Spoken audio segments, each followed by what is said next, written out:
NATO is investigating Serbian claims that its bombs have struck a hospital and 2 residential areas in the southern city of Niš.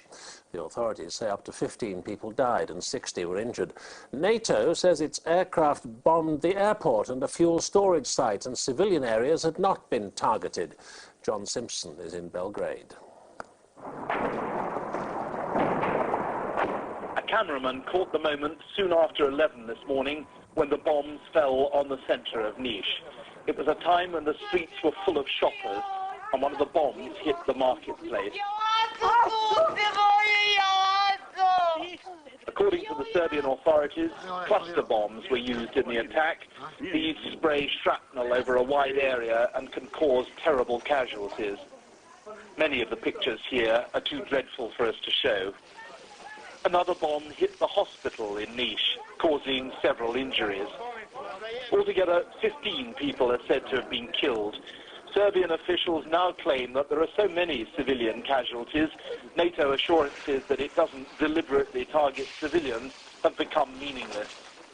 In Belgrade, meanwhile, 2 opposition politicians recently interviewed by the BBC have come under fierce attack. Vuk Obradovic, who said 10 days ago that democratic forces should remove President Milosevic from his throne, has been publicly accused of being a traitor. So has Zoran Djindjic, who said that President Milosevic should be tried for war crimes. The Yugoslav Left, a political party headed by President Milosevic's wife, Mira Markovic, has called for the 2 politicians to be tried for treason by people's courts. And Serbian television has also carried a strong attack on them. Our report on this tonight was heavily censored, and we couldn't transmit it. A leading broadcaster for Serbian television who had attacked the 2 men objected to the editing of an interview we'd recorded with her, and it was cut out by the military censors. John Simpson, BBC News, Belgrade. The United Nations Special Envoy to the Balkans says Albania is prepared to take up to 1 million refugees from Kosovo. But they'd have to be moved away from the border area because of the danger of Serb attack. As Fergal Keane reports from Kukes, that process has already begun. No sooner has one journey ended than another begins, as an Italian military convoy prepares to take the refugees south, out of the range of Serb artillery. There is no resistance to the move. These people are tired and confused. And they are thankful to find soldiers who will protect instead of abusing them. We have seen so much of this, listened to their stories of terror so often now, it might be easy to stop hearing these people. But every one of them has a story. There's no worse moment than when you leave your country, says the old man. It's like your whole family has died. The plan now is to create safe camps far away from the border. This is one of the biggest logistical operations to be mounted in Europe since the Second World War. The plan is to move 100,000 people further south on trucks like these. Of course, the irony of this won't be lost on anybody, not least the refugees. For instead of escorting them back to Kosovo, to their homes, NATO is having to take them further away to ensure their safety. Persuading people to move on isn't always easy. This refugee camp run by the United Arab Emirates is clean and well run, and refugees would prefer to stay near their homeland in spite of the danger. But today the UN Special Envoy to the region, Dennis McNamara, arrived to inspect the camps, and he spelled out why people simply had to move south. We want them to go with us voluntarily and freely in their own interest. We don't want women, children and families on this border in these camps. It's not safe and it's too close to the military action.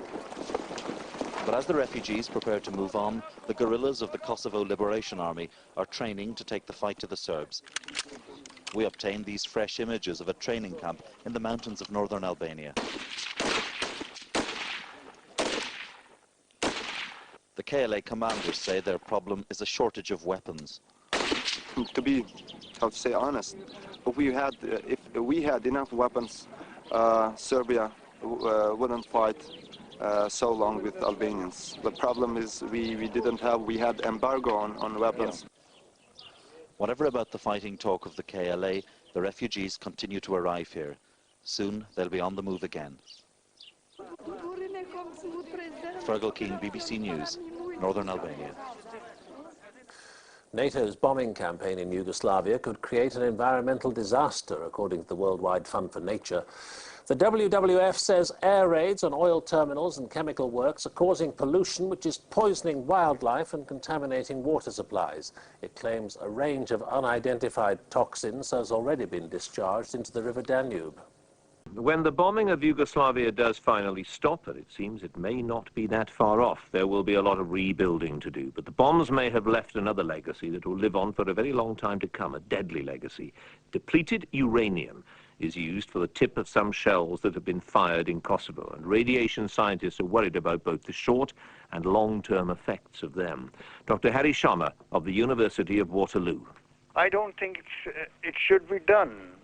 You know, you are releasing radioactivity in the environment, and it certainly is going to leave some insult there, whether it is to humans or animals or to the environment as a whole. So I think one mustn't disperse radioactivity, no matter what it is, whether it is depleted uranium or whether it is deadly plutonium. It's going to cause injury.